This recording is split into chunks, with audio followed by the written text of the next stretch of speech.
Um, great. So thank you so much. My name is Jake Shapiro, as it says. First, I'd like to thank Roots so much for having us, Rob Schlesinger and the whole team. We can say it's so important for there to be collaboration amongst organizations working in the space. And this is something that's really important. And because Rob Schlesinger already did such a good job of introducing us, we can actually focus in on some big questions. You can mute that. Thank you. We can actually take this time to focus in on some big and interesting questions that affect our field. So I'm going to pose 3 questions in the chat here.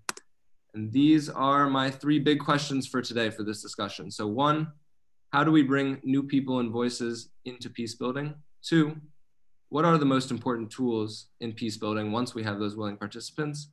And 3, what is the potential of using high tech as a tool for peace building? So I'm gonna let my co-speakers here introduce themselves mostly. We have Uri, Abeer, and Adnan. So when we talk about new people and voices in peace building, we often talk about having a peace camp of the same types of people who are always involved in these things. Uri and Abeer, both of you, we're not always inside of this peace camp. So I'm curious how you got into this world of talking between Israelis and Palestinians. What brought you there and what was your experience once you kind of dove in? And if you can introduce yourselves a bit as well, that would be great. Abeer, you start? Yeah, sure. I was just trying to log in from my computer. So my name is Abeer Bandak. I'm from East Jerusalem. And as some of you might know, East Jerusalem is one of the most complicated city in, I don't know, I would say in the world. The way we live, the way I've been raised up, the way people living in Jerusalem, it creates lots of obstacles in any person's life, specifically if this person is like a thinker or intellectual person. Questioning your reality is not an easy thing, and it's something that I have been going through all of my life. Again, I raised up in Jerusalem, and I had, a regular life comparing to any Palestinian, but not to any other people. As a Palestinian, I didn't recognize my identity when I was a teenager. I was like kind of divided, or I couldn't understand. Am I a Palestinian? Am I an Israeli? I'm living in an Israeli state, but still I'm Palestinian. I couldn't understand why I don't have a flag, and I always talk about the Palestinian flag as the Palestinian flag and the Israeli flag as the Israeli flag. I never had my own identity in this conflict. My family was quite political, and in a way they wanted to spare us all the suffering, so they tried to disconnect us from everything, but apparently they didn't manage. I grew up and I went to the university in one of the most patriot cities in the West Bank, which is Jenin. I studied there, and people there, I was very much active at the student council, did many activities, and the most important, let's say, thoughts and vision was formulated during my high school and the university. And it was the time that I became like super anti-Israeli, until I was once invited for a course in the Netherlands. It was a conflict resolution and sailing course. And of course it had Israelis, and I wanted to participate just to show my part of the story and to show the Israelis that they are the bad people who are killing us, and we are the people who has the right, we are the victims. And I went there like with all this courage, and because it's my belief, this is what I know, this is what I want to prove. And there it was, that happened in 2006, and it was a turnover in my life. It changed me a lot. It's not that I don't want, people might say like, yes, Israelis are good in brainwashing. No, it was heart-to-heart speaking. So it wasn't brainwashing, it was my own experience. I went there, I fought till the last day when I had to have a deep discussion with one of the Israeli participants. And it changed me. And then we've been back in Jerusalem. We both from Jerusalem, but we never met because this is our reality. Again, we don't meet. And then we met next year, and then we decided, let's do something that will make us keep meeting rather than just going in the Netherlands and meeting in that bubble. So we went there, and Uri, it's also where I met Uri. And then we decided to do this meetings together where we can bring people from our sides, sharing stories, talking. We didn't think about doing huge change. We just wanted people to experience what we experienced ourselves. We wanted people to see that there is another side, there's another story, there is some other reality other than ours. And since then, since 2007, we're very active. We trained ourselves. We worked very, very hard on ourselves. And we kept having meetings with friends, bringing other friends until we grow up to have a big base. Hello, Rafanan. Sorry? Yeah.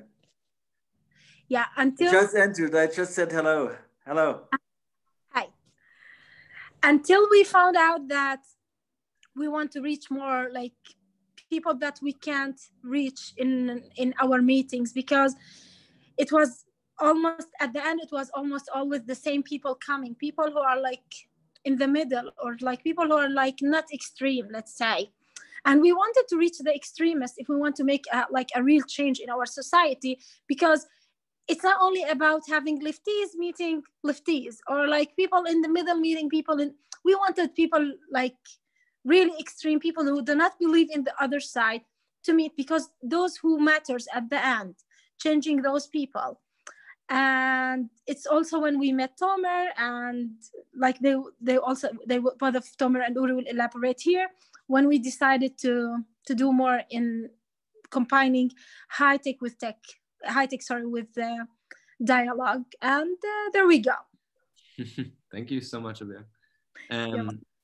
So Adnan, I'm curious to know, like Abeer said, she said that there's something special about Tech2Peace that can bring different types of people into the room. So for you, as someone who just heard about Tech2Peace, what was it that brought you to want to participate in Tech2Peace? That's right. Tech2Peace was smart at bringing me to their club. I'm a student. I was a student in the Arab American University of Jenin. I am a student of technology. And while I was on my Facebook, I saw the advertisement that I saw on Facebook. It says, "Come learn technology and have dialogues with the other side." And I was curious, like, I want to learn technology. I want to get a job in Tel Aviv, and a well-paying job. I'm from Jerusalem, by the way. So I needed this connection. I needed this education as well in technology. So they know that I have an interest, and they clicked on it. But I was afraid. I'm telling you, they're smart, because it's not easy. It's not easy for me to apply for this program because it has the word peace in it. Unfortunately, today we still live in a world that the word peace is not the beautiful word, because there is the dilemma of normalization, making things look normal. Maybe everyone knows that term. And it was very hard for me to apply for it. But still, the interest is very high that I had. So I decided to take this step, not tell anyone around me about this. I took it under, I hid it from everyone, and I went to the camp of Tech2Peace to learn this technology and to hear from the other side, because I know I'm not doing anything wrong. I'm not there to normalize or say that accept occupation or anything like that, of course. I believe that if I want to reach a solution, I need to listen to the other side, understand how they think. Yeah. That's why I joined it, and that's why they are smart at bringing me, and it's not easy to bring people. Right. So what you're saying is that you were really attracted by this opportunity to do high-tech training, and then what came out of that was also, you know, this ability to look deeper, yeah, and to want to make a piece. So Uri, you know, we took Adnan, and he came because of the tech, and then something happened to him in Tech2Peace. Can you talk about, once we have the people in the room, what is the approach in terms of building like trusting relationships amongst conflicting people, and what is Tech2Peace's approach? Absolutely. Yeah. So a bit like Roots, we aim for the non-typical peacemakers. I really like Roots in that sense, that they don't go to where it's easy, they go to where it's hard and where it's maybe more needed.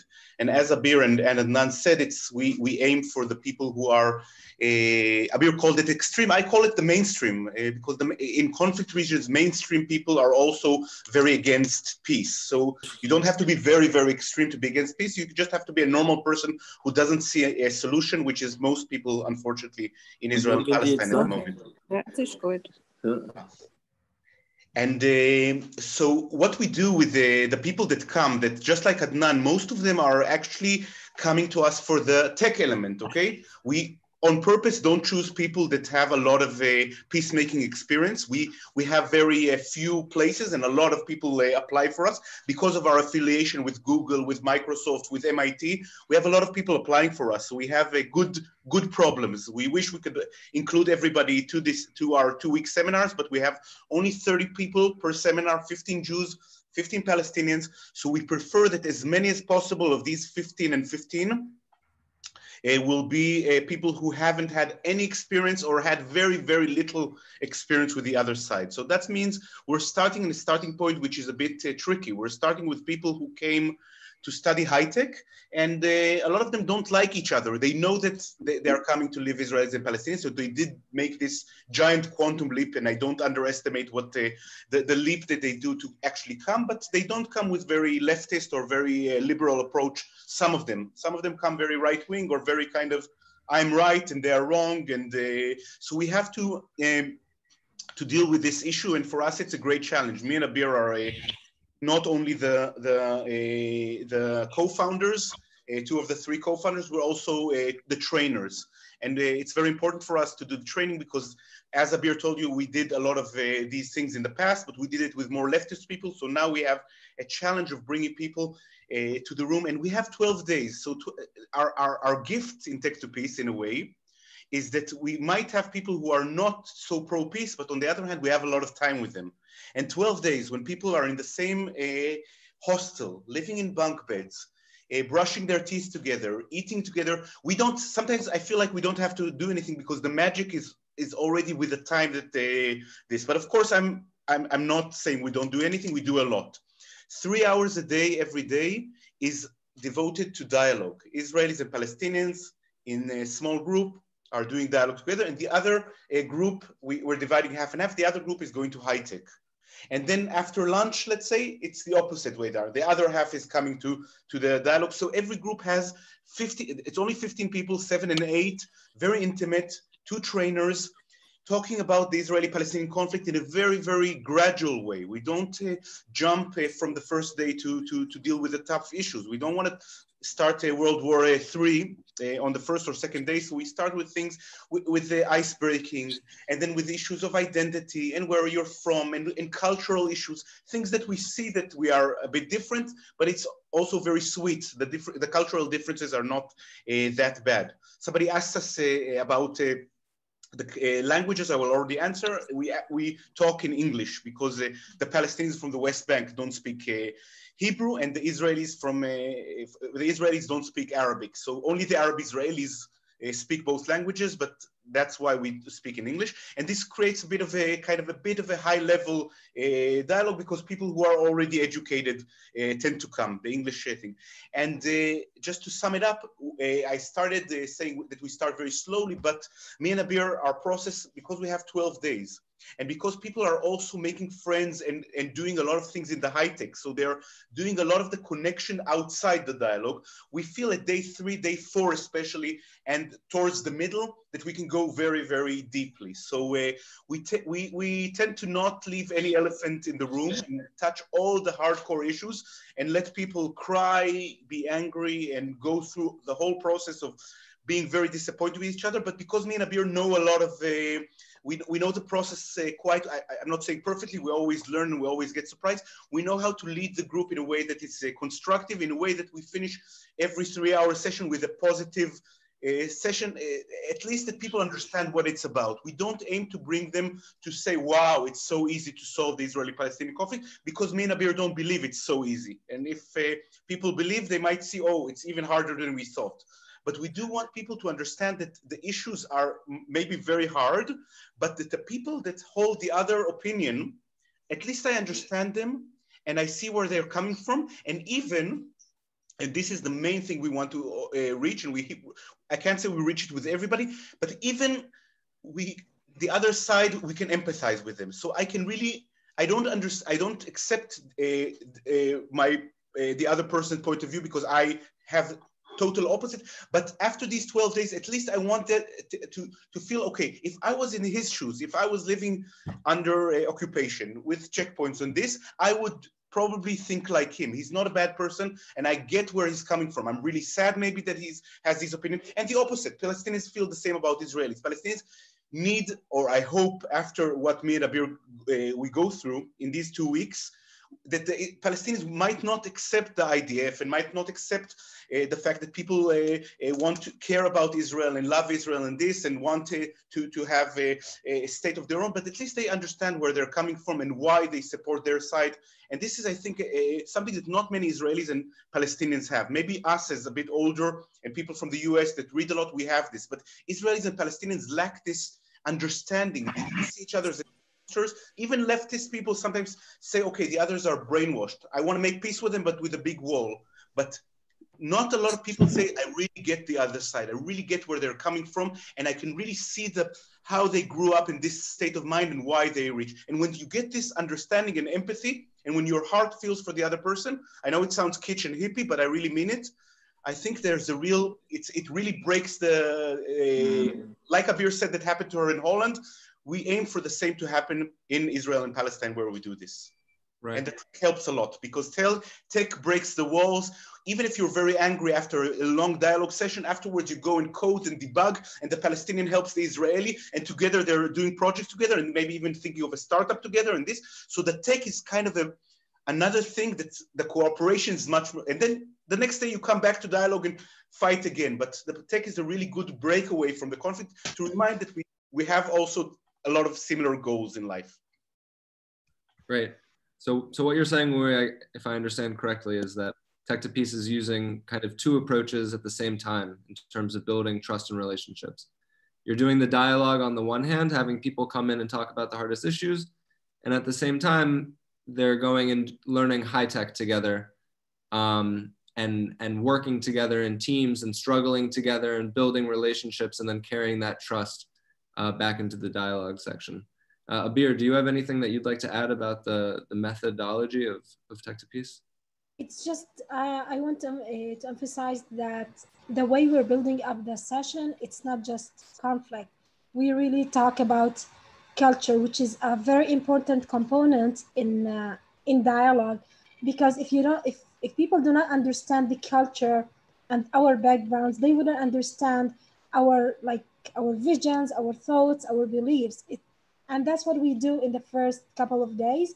We get them to know each other. We get them to understand the differences between the societies, because even within the Palestinian societies, people are different. We're coming it's not only Palestinian and Israelis, Jewish Israelis, we have also Arab Israelis, which is totally different culture from the Palestinian culture. And I assume from the Israeli Jewish culture. So we're trying to open their eyes and enlighten them a little bit about these differences and the importance to respect these differences before start talking about the conflict and the dialogue, in order to build kind of like not only trust, but kind of respect between the participants. So just I wanted to emphasize on this. Thank you. Adnan, can you talk a little bit about how it was to go through this experience? How was the experience of learning high tech, like Carol asked in the chat? How much could you actually learn, and what was it like to just to be there and go through it? Yeah, I can tell you from my own experience. Every day there were 3 hours of intensive learning in a room with an instructor. We learn a programming language or 3D modeling or web development. And after those 3 hours, we go to eat all together. And then we have another session of 3 hours where we have dialogues with each other, with Uri or Abeer. And that's how a typical day look like in Tech2Peace. Of course, we have the food in between and after. And yeah, that's how we learn. How did it feel, like the experience? What did you do? It feels great because it's high quality, interactive, modern ways of teaching technology. And the dialogue as well, it's not lectures like we see in the universities. We keep on sharing and listening together. It's a dialogue, it's not a mono, and that's why it's really interesting for us. And we hear real stories. We don't hear stories from the news about the other. No, we hear from the other directly, and that's what makes it very fruitful. So far we've discussed technology as a tool to bring people into the peace building conversation, and also as a tool to bring people together and to build relationships, once you have people in the room. But this question is for Uri, Abeer, or Adnan. What do you see as the potential for using high tech or the Tech2Peace model to create a greater impact outside of just the people in the room? Or is it enough just to bring the people, these 30, 60, 90, 120, now 150 alumni of Tech2Peace? Is it enough? Or should we be looking for tools for bigger impact? And can high tech be one of those ways that we can make a big impact on Israeli-Palestinian conflict? Okay, I'm going to talk about my opinion, and in my humble opinion, we can't, if we want to make a change in our societies, or in order to achieve peace on individual level, not on governmental levels or only on a national level, we need to go through different approaches. There is no one model that is sufficient and enough for every single person in this world. Some people are interested in high tech, and the reason why we chose high tech, first of all, Israel is very known about how improved and advanced they are in high tech, which is quite attractive for Palestinian or any other country that is less advanced in high tech. So that's one of the reasons that might attract Palestinians to join. But what we want in Tech2Peace, and what we hope too, that people will not only learn, they will establish things. We're hoping that there will be partnerships between the alumni themselves. And these partnerships will create job opportunities, not only for the alumni, but also for other people. And usually when people work together, combined with having dialogue, getting to know each other, understanding culture, and on top of that, respect and trust, it's a way to change. Like whether we like it or not, people will change, because this is the person that they work with. They understand their background, they understand the reality, and they are their friends. So they will start looking for a path or a way to solve the issues. I'm not saying that in a day or two we will solve the conflict, but this is a process, and we're part of this process. And I'm happy with the way we're dealing with the process. But again, there is no one single approach for everything. So far, I'm satisfied with what Tech2Peace is doing. If in the future we found something efficient that we can combine with technology and dialogue, of course, we will jump in, but for the meanwhile, we're happy with this. I'll jump in and say that, yeah, for now, Tech2Peace alumni, we just have Tech2Peace for 3 years. So right now, Adnan came for the first round. Adnan, let's say, is the most advanced in tech because he's already a startup. He has his own startup, so he can employ others. But most Tech2Peace people are right now in their mid-20s or early 20s. So they're not in the level that they can employ other people. So the network so far is just people helping each other finding jobs. That's what people at the age of 23 do. They don't hire, they get hired. So for now, as Abeer said, we help each other and this is great. But I see a vision in the future that first of all, some of our alumni are already thinking of startups, and we have a collaboration with an NGO called 50 Startups. I recommend it you all Google it. It's an amazing NGO that some of our Israeli and Palestinian alumni are joining together, and for 1 year are doing an incubation of startup ideas. And in the first round that they had, half of the people of 50 Startups were Israelis and Palestinians from Tech2Peace alumni. So we were kind of all over the place there, and even one of our teams won the thing. So we see a future in which some of the people there will open startups, and people are not just, it's not just about startups, it's about employing each other. For example, Adnan himself has a startup, and now he's opening a call for people to work for him. I can see that he will give preference, not as corruption, but because he trusts Tech2Peace people to people in the community. So the community will help each other grow and will work together, Jews and Arabs, Palestinians from the West Bank, Palestinians from Israel, and in the future employ each other. And some people will be not just startup people with 5 employees, but I imagine project managers with 50 employees under them, and people working together, especially now in the globalized world that you don't have to cross the checkpoint and you can all do it on Zoom. We can open companies together. People will be, and we choose very, very high level people. So because we have a lot of applicants and we can choose really the best of the best, we choose people that I believe that some of them will be CEOs, some of them will be principals of high schools, some of them will be journalists, politicians. We will, in 10 years or 20 years, we'll have people from this Tech2Peace alumni community in different places in Israel and Palestine, in the private sector, public sector. So this will create an effect because these people as an alumni, some of them will still be connected. People are very connected to the alumni group. Even if they just come once or twice a year, they still love Tech2Peace. So very few people after finishing Tech2Peace, they say, okay, I had enough. These 2 weeks were enough. People are very connected, and these connections will do a lot in the future, especially when these people will be not 23, but 33, and then 43. These are ages that people make a difference. And I don't know, the sky's the limit with these differences. So maybe Adnan also can share his. Sorry, thank you. But yeah, sure. So, Uri, what you were talking about is, sorry, 1 second, I blanked out. Cool. So, Uri, you were mentioning how people stay connected to Tech2Peace, right? And how we're aiming for these people to go out into the world and to continue being connected to each other, continue feeling brotherhood, sisterhood across Israelis and Palestinians, and to use that to go out into the world and make an impact wherever they are.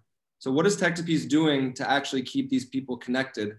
Because a lot of times these programs, they just kind of end, right? You have a peace camp and then it's over and the connections go away. So what is Tech2Peace doing to foster impact by keeping this close community of Israelis and Palestinians connected? The question is for me? Or Abeer? I'll just start, okay, and then Abeer with this, even though I talk a lot, I'm sorry. I'll just say that Tech2Peace is not just these 2 weeks. These 2 weeks is just an incubation phase. And afterwards, it's very important for us that people will stay connected in whichever hat they want. Some of them volunteer and they stay together, like Adnan, for example. He's a board member already. So he's not a volunteer, he's one of the decision makers in the NGO. But not everybody is as devoted as Adnan. Some people are just organizing one event or helping organize or just participating. So as much as people can, people are busy. Some people are get university scholarship, so they volunteer and and they work as a university. But a lot of volunteering and a lot of things are happening throughout the year. Right now, unfortunately, a lot more in Zoom because we're living in a Corona age.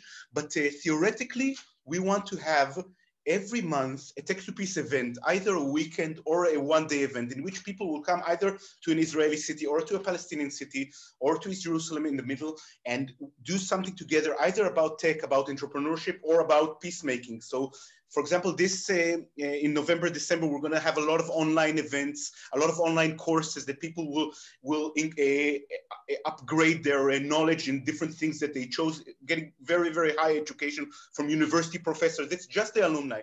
And we'll also have an advanced dialogue weekend that me and Abeer are going to train, in which 30-something people, according to Corona regulation, will join for a whole weekend and go very, very deep in the dialogue process, much more than we did before.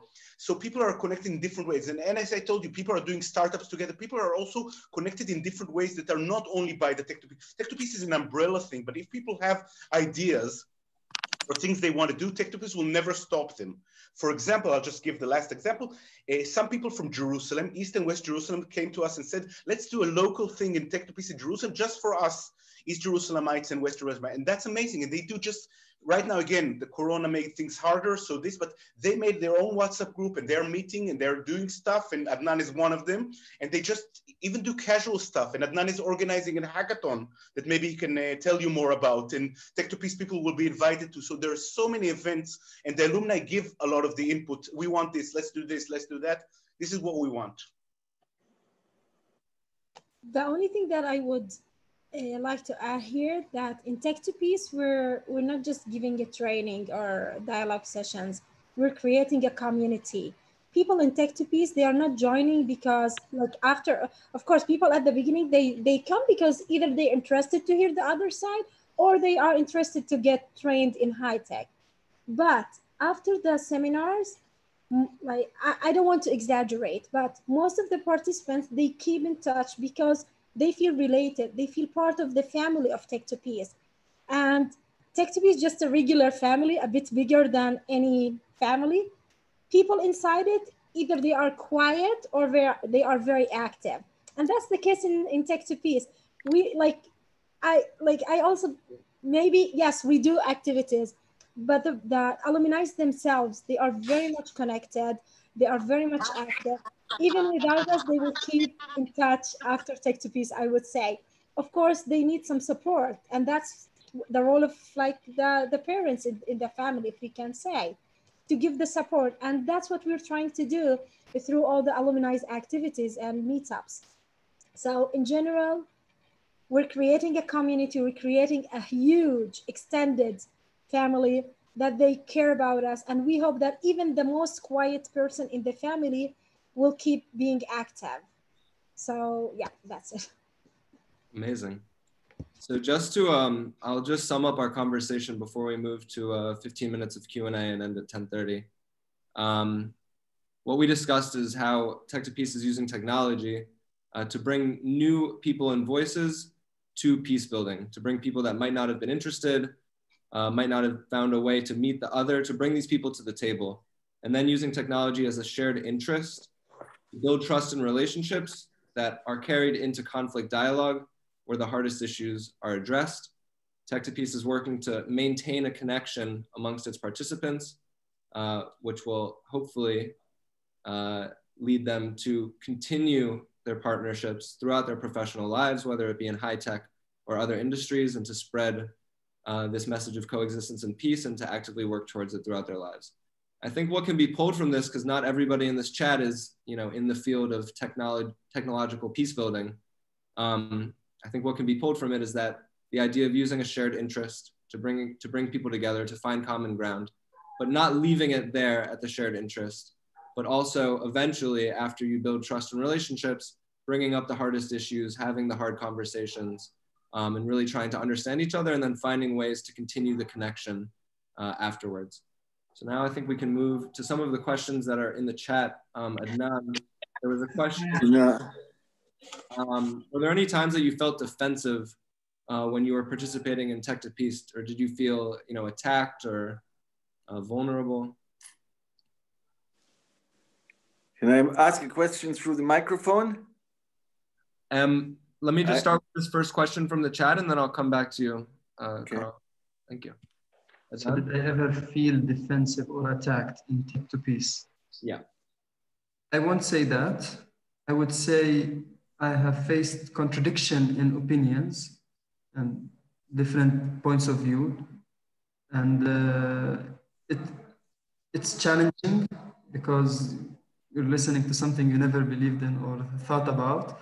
But overall, I know that this person won't hate me because I have a different opinion. Because we already ate lunch together, and we had breakfast, and we had so many things. I know him personally. I know that he's a great guy and he's not a terrible guy. So I never felt attacked. I just felt difference in opinion. Mm. Thank you. So we have another question. Is social media useful in relating to a wider audience? I can just say from even a logistical perspective, we put out our call for applications for participants on social media, and we get hundreds and hundreds of applicants that way. And you know, people can access this type of information that they wouldn't hear about otherwise. Of course, there's also ways to use social media to have an impact in terms of spreading the message of Tech2Peace. You know, if people are seeing that these activities are going on, it can be a source of inspiration. It can be a source of feeling that there's others, you know, working towards the same thing. So I definitely think social media is helpful. There's a question, how large is your alumni community? We have 150 alumni, as Adnan said. Carl, would you like to ask your question? Sorry about that. Yeah, first of all, let me ask to understand correctly, is Tech2Peace, is it an NGO or is it a private startup company? NGO. NGO, okay. And second question, just introduce myself shortly. I'm from Germany. I'm participating from Germany. I'm a interreligious and peace activist in Israel and the West Bank since many years. I've been serving as a volunteer when I was 25 years old there for 2 years. Now I'm 70 and still serving on the peace issue. And we're supporting with our foundation for interface peace. We're supporting a number of grassroots activities in the West Bank and in Israel. And one of them is I wonder if you know them, Geneva Initiative, Hinuch LeShalom, and Palestinian Peace Coalition. And with them, they are of course on the political level to promote a two-state solution, but they are also doing lots of grassroots work like the one you were doing. And through them, we have financed now over a couple of years, just seminars of the kind you were doing, you know, to bring startup people at young age between, yeah, like you said, 20 to 35, 40 together. And we had seminars where they met before Corona, and a lot of things happened, but the stage we would hope would be reached, but did not happen, that from these seminars on the grassroots level, a real economic or political effect would have been resulted. I think Mr. Rosenberg just briefly mentioned Birzeit. In Birzeit, there's also this incubation center, and they were also in this seminar, but we did not reach, let's say, from the grassroots level to the practical cooperation, economic and political level. And this is a basic debate on peace initiatives since decades. Do you go the way top down or bottom up? And of course, all of us grassroots activists decide for bottom up, but it's hard then after so many times and years to reach the level where it really becomes concrete and where it has also the political effects, like Adnan and Abeer described before, just the fact that these encounters happen and people are dialoguing, this in itself is already a big value, because this learn that prejudices are being forgotten, and it helps to dialogue. But you would wish more, you would wish that it really comes to the concrete political level, and that it has some effect on populations and politicians. So what is your experience on this? Well, it's a great question. Just to rephrase the question is, how do we bring this individual level impact to the collective scale, to the government? And should we be focusing top down or exactly peace building? Uli or Abeer, Adnan, do you want to answer, or I'm happy to hop in as well?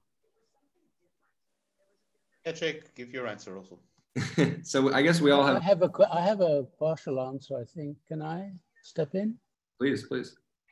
I think we shouldn't underestimate the possibilities with this new Abraham Accord between Israel and the United Arab Emirates and Bahrain, in that we can bring in entrepreneurs and financiers from those countries to come into contact with Palestinians in the West Bank, and together with Israelis, set up joint ventures.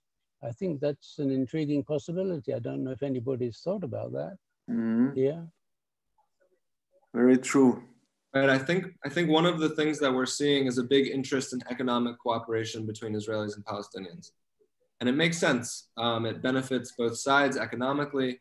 It's a shared interest for the two peoples to come together.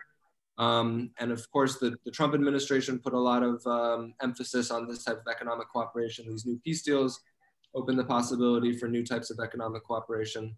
And Tech2Peace, you need finance, you need money for this. And I think a lot of this money could come from the Gulf states.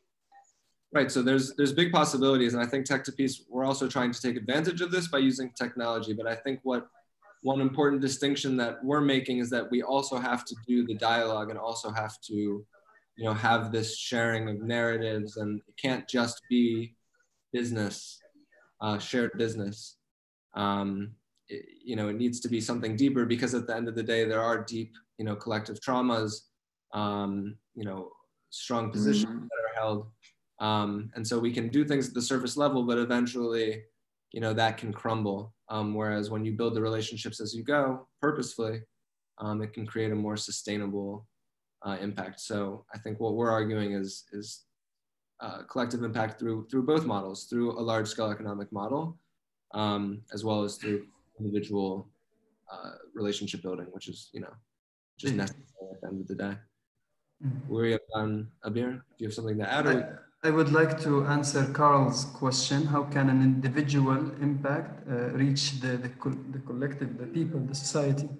Yes, thank you. Participants of Tech2Peace, when they finish the seminar, they go back home with new knowledge that they would share with their friends, with their family. This is kind of impact. And the people that are targeted, or the participants of Tech2Peace, they are youth leaders in their communities. They are well chosen. They have gone through interviews and applications. And that's why their impact is kind of bigger. Okay, thank you, Adnan. Thank you, Mr. Do you have something to add on the maybe the top-down, bottom-up question? Yeah, I want to kind of continue your way of thought that says that, yeah, we can open businesses and we can rush to that, get money from the Gulf country. I wish we could. It's not that easy. It's not like they're pouring money on us and we're trying to reach Gulf, and it's a new thing, but I agree that it is an avenue.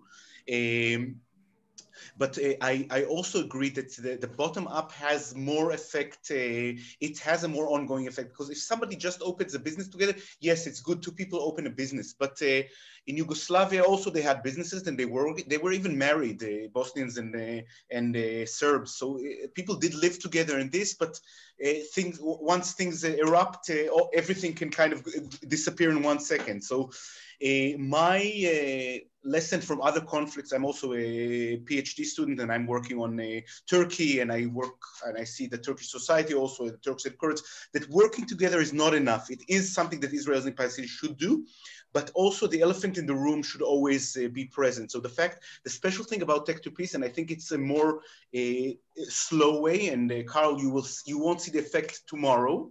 I'm sorry to not give you what a lot of people want this. So I'm working on the slow way, because I know. I already worked 30 years or 40 years on it. So I know how long time it takes. Absolutely. So I'm sorry that I'm also asking for another 20 years of your patience, or maybe 10 years. But I'm saying if like Adnan says, we choose the people correctly and work with them very, very deeply, in a way that not the next intifada, or the next time there is a suicide attack, or the next time that the army shoots in Gaza or something, that everything is disappears and only the business really. Because if we only make the business connections, then people who make money will continue to make money, but everybody will continue to hate each other.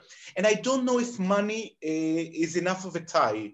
You know, people can make money with continue. Yes, of course, business can help, but I think what we're doing is a more gluing people together in a way that even if the worst thing will happen, let's say me and Adnan and me and Abeer will be friends, even if the worst thing will happen between Israel and Palestine, I don't know what, I don't want to imagine, you know, because we are connected very, very strongly, and connected our families know each other and stuff like that. And the more the community will be like that, and I'm talking about right now we're 150, but people are their friends are also invited. It will be thousands of people, and these thousands of people will be 23, but they will grow and be bigger and bigger.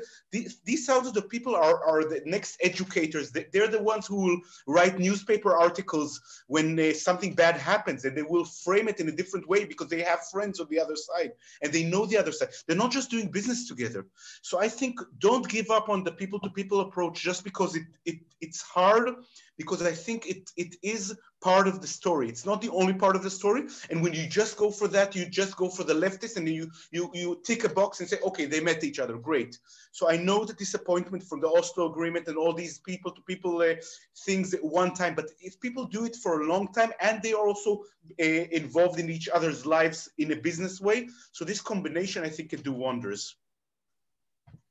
We don't create only change agents. We're creating influencers, people who government doesn't come by itself. Governments are created by people. People choose the government, and what we aim to is changing the mentality, how people think when they go to vote during the election, rather than thinking about money, maybe thinking about how this election will affect people in the other side. This is what we're trying to create over here in Tech2Peace. We're trying to create a community that cares less maybe about money and economical situation and more about stable society for themselves and the other side. And that's why I call them influencers, because at the end, either they will, like, we really hope that some of them will be like political bodies, politicians, or at least they will like have a good high influence once they like grow up to be in their 30s or 40s. And again, as Uri said, it might be slow, but I think it's effective. Okay, let me just give an immediate answer to that. I didn't see the picture and don't see the name, but the statement which correctly said before that I maybe have to wait for another 20 years, which is true. But it's clear, and I think we all agree on the issue, the main purpose is not by these business-to-business initiatives. The main effect is not the money, and the main effect is not the business effect. The business is only instrumental. to help to make peace. So you can say business and money, of course, is not everything, but without it, it's very difficult. So to start a project like that, and the business corporation does not fulfill its target if it happens, and if another company gets started and somebody makes money. But the effect is the social and political contact and communication created by the business scene and by the economic scene. So that I want to underline very strongly, according to our experiences, business is only instrumental in order to help the higher goal of people communicating with us and bringing the barriers down. Can I say something? Please. Okay. So I'm from Calgary, Alberta, Canada. And I mean, my father and my younger sister are historians, but I don't know my history, and especially around Israel, as much as I should, and all the political terminology as well as I should. So I'm probably not going to word this in the best way. But my brother-in-law has a master's degree in political law, and he was mentioning once that at some point in the formation of what we think of as current Israel, that there was a Canadian representative who was saying on this international committee that it's not working well in Canada to have French and English Canadians in one country. And so they were recommending that Israel not be that way. But I think, though, that sometimes people get so cut and dry with it being, you know, that is it the bigger picture or the general thing in one model that isn't working, or is it other aspects about how something is being worked out that isn't working? And really, when it comes down to it, when the French province of Quebec, and yes, we do have a bilingual province of New Brunswick as well, but the majority of French are in Quebec. And when they've had a separation vote, they voted that they wanted to stay in Canada as the majority. But we always have these tensions, and then we have the tensions with Indigenous Canadians. And there's different ways that politically, you know, it's going about it. For instance, you know, in our federal government, sometimes Quebec has some unique statuses in situations. In Quebec, you know, people have to pass a certain French language test in order to do certain jobs and things in order to help preserve the language and the culture. I mean, there's all these different approaches that happen. Right now, the Green Party of Canada, somebody is saying, look, on federal council, you say someone has to come from these provinces and territories, but should we say that you need 3 Indigenous Canadians on your federal council that's running the party? You need a First Nations, a Métis, and an Inuit. You know, what I've noticed, I volunteer in politics a lot. And a lot of people don't really understand how politics works and how quickly we can influence politics. So, I mean, when it comes down to it, you know, a lot of people, they go to the ballot box and they think about politics as voting for who that candidate is. But what people often aren't asking is, how did those people's names get on the ballot? And how are we influencing whose names are on the ballot? If you don't join a political party, you're not choosing who's on the ballot. And so if the more you learn and develop your own values and connections, and then if you keep looking, what political parties are the closest to these values and these approaches, and join that party, and not assume that just because somebody's with that party, they're going to be a good representative, but then getting those people as candidates. And so I think one of the advantages of Tech2Peace is when you network people that are influenced and connected to other people and who have an awareness greater of culture, and same with roots, when there's the more people there are with the connections, but also money. We know that you need money to run a campaign and to get somebody elected. And so when some of you are joining political parties and in your local area saying, who would be a good person to represent this area in the government? Get that person to run for the nomination of that party that has enough values in common. And then you need to get that person needs to have people become members of that party so that they can vote that person to be the candidate for that party in that local area. And so that takes people door knocking, phone calling, some money donated. And I think the more people you get elected to parliament that have that cross-cultural awareness, that have values for models that create safety and inclusion for more people in the area, then the faster it will go. At some point, it comes down to politicians making decisions. And the more good knowledge you get into those political discussions, you know, and even being a campaign manager who's influencing the candidate regularly at meetings, or who's bringing people to events for that candidate where their voice is heard. And the more we keep kind of cross-pollinating, then I think the faster things will come.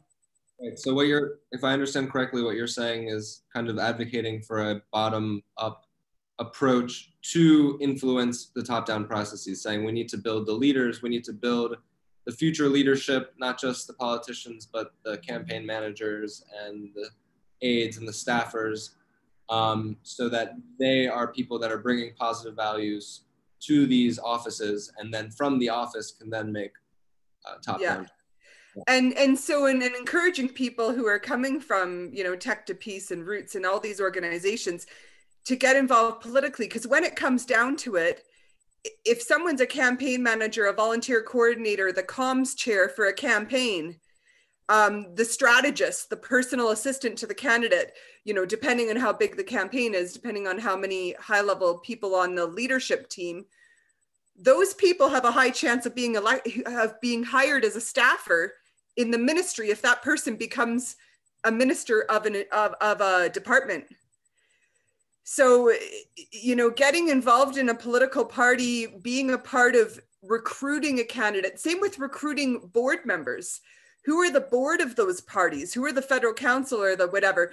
Because as you become members of a party that most reflects those values and try to encourage, you know, someone, you know, why don't you put your name forward as someone we can vote for to be on this board? And if you get a few of you and then you help spread their word around, and you also get other people to join the party to vote for them, the way to the fastest have the power in the decision makings is to be around that setting. And when you're in the right place at the right time, you know, then you get that position. Thank you. I'm going to go back to the questions in the chat. We're going to continue until 11. So very excited to continue this conversation. We have a question in the chat. You mentioned that there were these conversations that would take place several hours each day. If there were some problematic conversations that took place in those conversations, how did that not impact or carry over into the training? So Uri, Abeer, or Adnan, can you talk about what it's like to disagree with someone and then how you can still work with them after that? Okay. Yeah, so mainly in Tech2Peace, we, as I said, we build things gradual in Tech2Peace. We get people to understand culture, the culture of the other side, or even subculture within our own culture. We build trust and we build groups.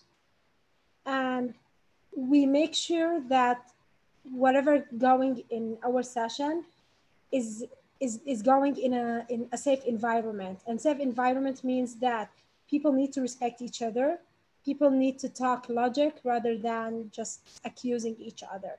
And yes, of course, we have some hard moments.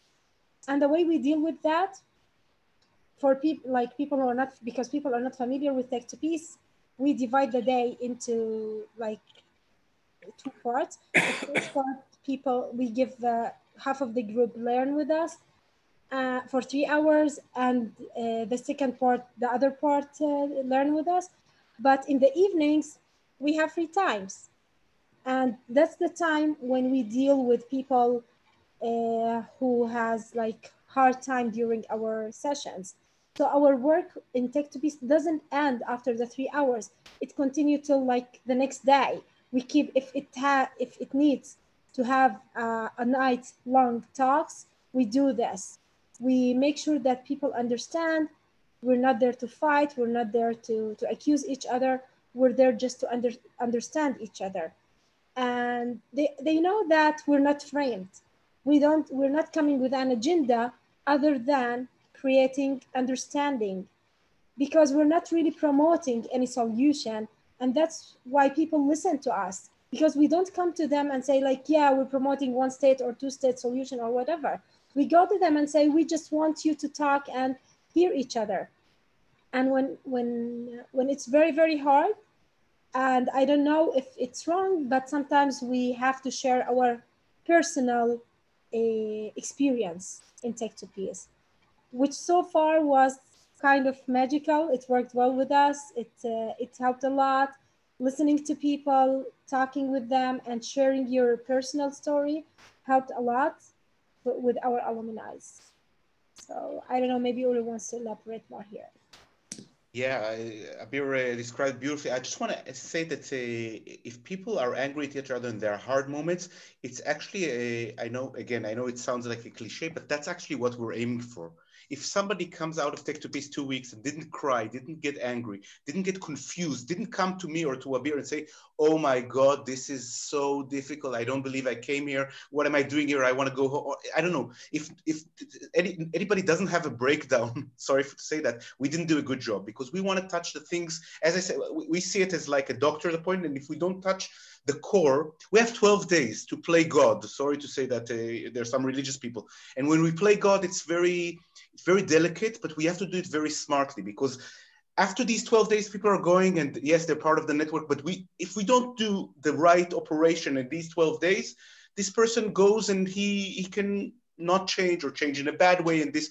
So what me and Abeer try to do is touch the very core of a person's belief and feelings, and these things are painful. So while Abeer says we talk about culture and all that, yes, but after the third day, we start talking about very, very hardcore things in a very hardcore way. Not like, oh, let's talk and hug each other and sing Kumbaya.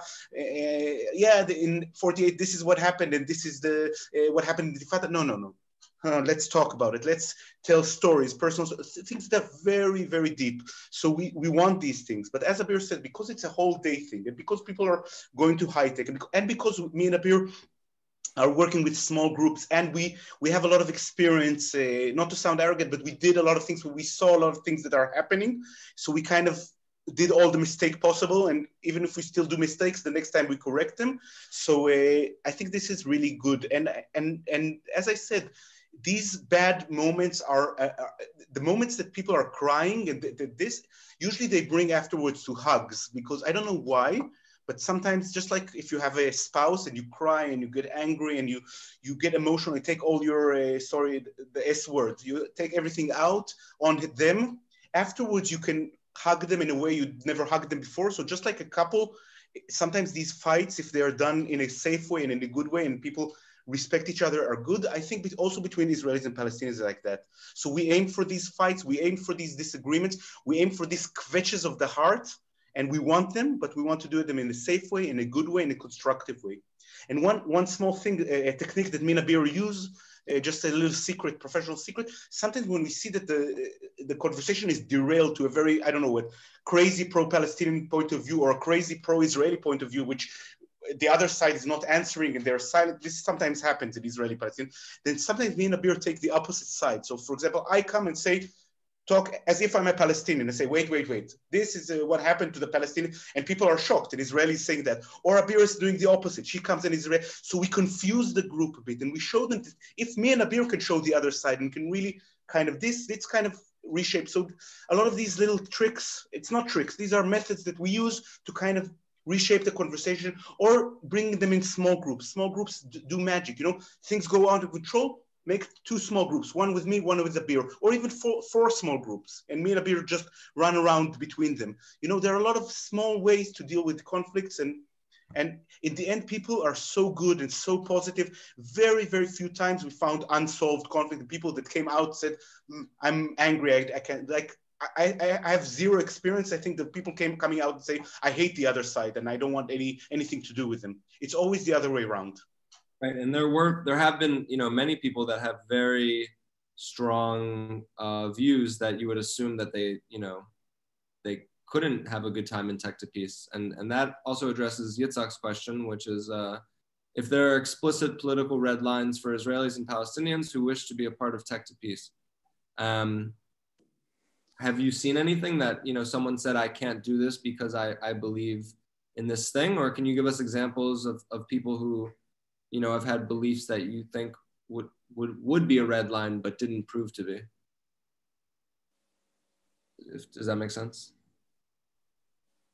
Okay, yeah. Abeer, you want to give an example, or yeah? I'll just give an example that happened with us in our pilot seminar. We had a Palestinian who left because he's not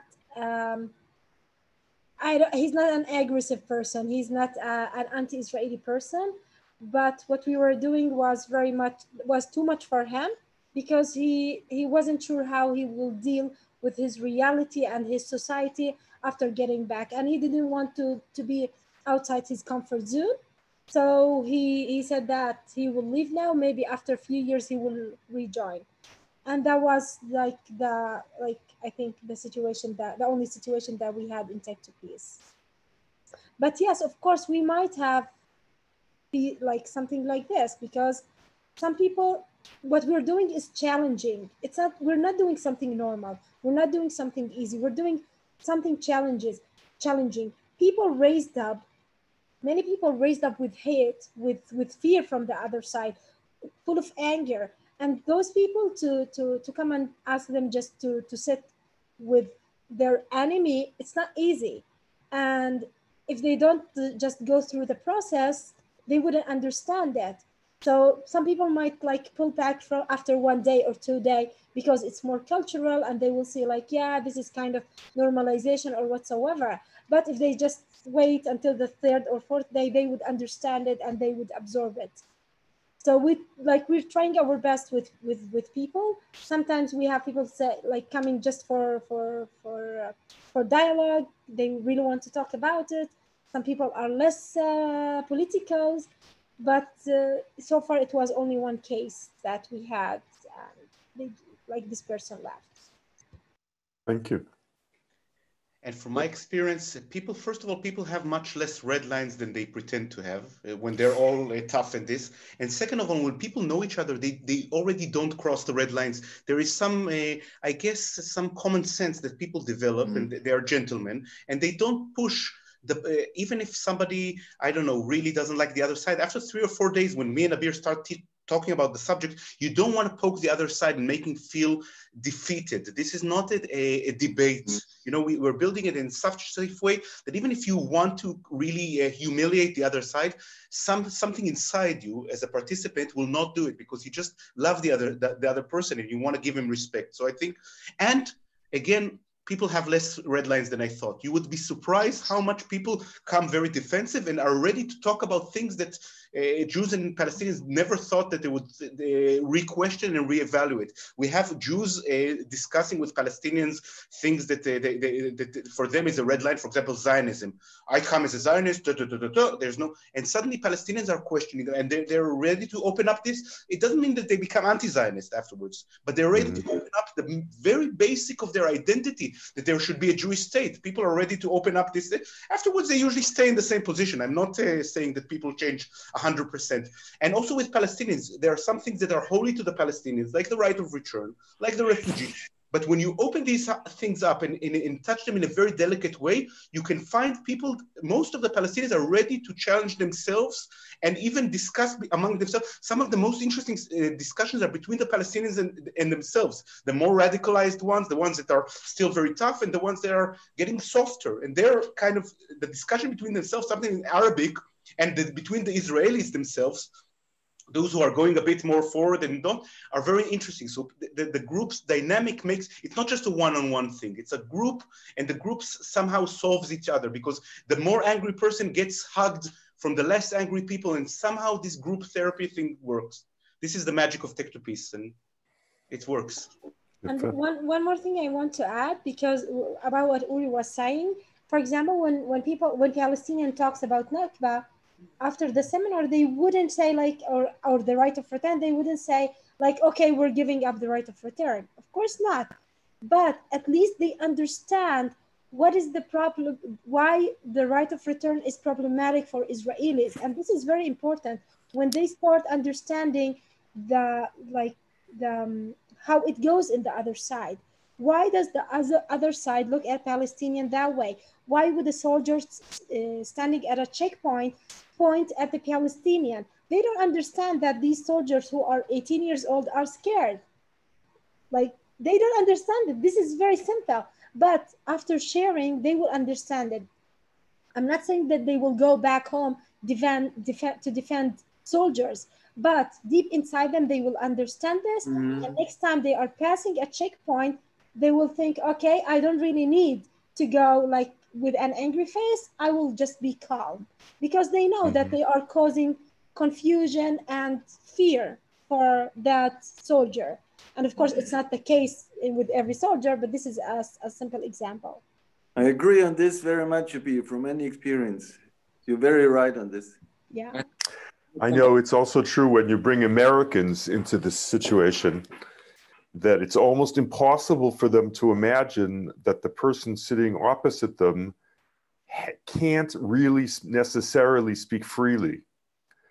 Or that when you put people from different positions in the same room alone, then they're able to speak much more openly. If you bring an observer in from a different country, a different reality, then everybody finds themselves defending their own side much more, which is one of the fascinating things that I've seen of the advantage of not having mediators. Yeah, restrictions are more when people are within their own societies. That's why Uri says people have less red lights than we assume, because they are like separated a little bit from their societies, so they can speak freely, they can share freely. And this is the like a good chance to understand that the person in front of you is just it's not an evil. He's just a human like you. Maybe like with complications with the society. Of course, some people have their own beliefs and they are very strict and extreme, but it's not every single person. And usually people, when they saw, for example, I know that Israelis, when they saw Palestinian in demonstration with a flag or with a scarf, they think that those Palestinians want to kill all the Israelis. No, we're just like, people will be taken by their emotion and they will go there, but not necessarily want to kill every single Israeli on earth, Jew in earth. So this is very important for people to understand. Right. I think what we're discussing here is something that I think stands out about Tech2Peace and Roots, especially in comparison to some other ideas about peace building, is that I think both of our organizations, if I can speak for you, so stop me if I'm wrong, are not asking people to give up their core beliefs, not asking to join in a middle that's, let's say, secular and left wing, and not asking everyone to be the same, but really encouraging people to maintain their core beliefs, maintain what makes them diverse and special, but at the same time also learn about what the other side's core beliefs are as well, and if those conflict, finding ways to cooperate over this shared life. And so I think this is really an inspiration in this type of peace building, and it's great. I'll try to answer a few more of these questions. There's a question: what can a technologist in the United States do to be involved with Tech2Peace? We have a lot of opportunities for people to support us in different ways. We have young, entrepreneurs and tech folks and people working in other industries that can use mentors and internships. We have a lot of events that we would love for you all to attend, obviously financial support as well. If anyone is interested in connecting with us, you can send me a message in the chat. There's a question from Gilda: how do you screen these young leaders? Adnan, could you talk a little bit about the interview process and application process? And yes, sure. looking for? So reaching applicants can be done through many different ways, either from social media or from universities or from friends of friends. And then applicants are asked to fill a form where they answer questions about their age, where they come from, the language, their political spectrum, why are they interested in joining such a program, what's their experience in technology, what they like to learn in technology.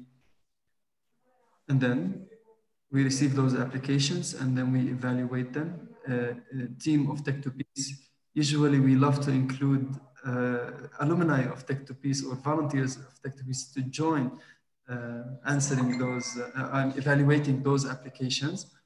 And then depending on the voting, we choose the top 30 applicants, 15 from Israel, Jewish Israelis, 15 Arabs and Palestinians.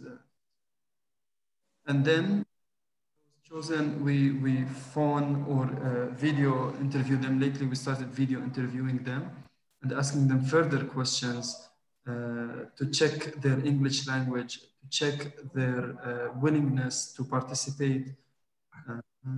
And that's how it goes. Great. Yeah. And just to add, I mean, we had over 300 applicants for 67 spots last summer. There's a huge demand for this type of technological skills. There's a demand to meet the other. And, you know, we're trying to get as many people involved as possible.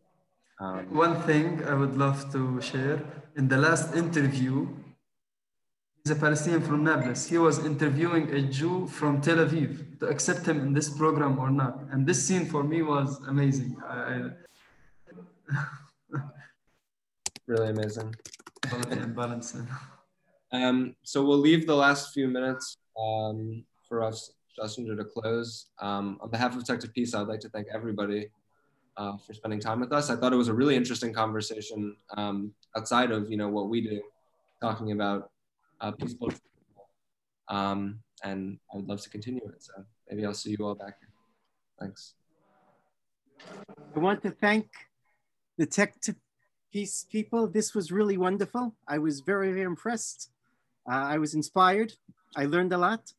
I'm very, very happy that we did this session.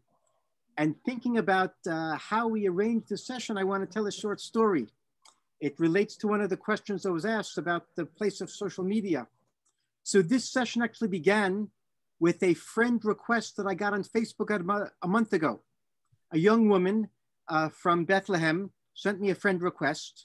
And I wrote back to her that I can't accept your request because I have too many friends on Facebook. So she wrote back to me and she said, so can we talk? So within half an hour, we were on Zoom together. We talked about an hour. We learned a lot about each other. And she's a member of Tech2Peace. She told me all about it. And I was so impressed by her and what she told me that things snowballed and we decided to create this session. So social media connects people very, very quickly and wonderfully. So first of all, I'm sure Tech2Peace has a website and everyone is urged to look at the website. And Jake doesn't have to be bashful about saying that Tech2Peace, I'm sure, needs donations, needs contributions. I invite everyone to, if your heart so desires, to give a donation to Tech2Peace. And furthermore, talking about websites, I want to mention the Roots website. Don't forget friendsofroots.net, friendsofroots.net. Don't make the mistake of going to friendsofroots.org. That'll bring you actually to China to buy Roots. And Roots is not selling Roots, we're selling peace. So go to friendsofroots.net. And there on the donate tab in Friends of Roots, you can donate to our organization, to Roots, as I talked at the beginning. These sessions are at no cost to the listeners, but we certainly need the money to continue these sessions and continue the work in general. So go there to the donate page. And if you're able, please, to give us a donation. Lastly, I'll just remind everyone, as I said at the beginning, that we have a session next week on evangelicals in Israel. One of the founders of the Telos group, Todd Detheridge, an American evangelical, is going to be talking about the place of evangelicals in relationship to Israel, in relationship to the Palestinian-Israeli conflict, and the work they're doing in order to open up the evangelical mindset to see not just the Jewish truth and the Jewish side, but to see the Palestinian side as well. The motto, I have to tell you, of Telos is pro-Israel, pro-Palestine. That's the only way to be pro-peace. You have to support both sides equally. And the truth is, I've adopted that as my own motto. I think it's really, really important. So pro-Israel, pro-Palestinian, that's the way to be pro-peace. And I'm sure the people at Tech2Peace agree with that as well. I hope I'm not overstepping my boundaries by saying that. Are these evangelicals in Israel or evangelicals from America? America, mostly America. Okay. 99% American. Okay. Thank you for the information. Send me the link, please. I will. So thank you to our presenters. Thank you to our listeners. And we hope to see many of you next week. Same time, same day. Thank you to all of you. Thank you very much. Happy birthday to Abeer, which talked today. She's, yeah. Birthday. Yep. Was great meeting all of you. Thank you very much for the presentation. Yeah. Please keep in touch with us. We want to see you in future events. We will, as soon as Corona is over and the skies open, I will come and visit you in Israel. Looking forward. You have my email. Send it to me.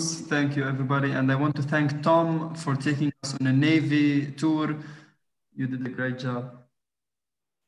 Carl, I don't know if you're looking in the chat, but sometimes people private message you, Carl. And yeah, I saw that you sent a message, but I only saw the first 3 words. Can you send me an email or give me? I saw you asked me on the if I received your message, and but I couldn't read it. I didn't see the chat. If you click on it says chat with at the bottom of your screen. So in future, when you click on that, then you'll get to see the full message, and it says type message here, and you can respond to people there. Okay. I'm not so far technological.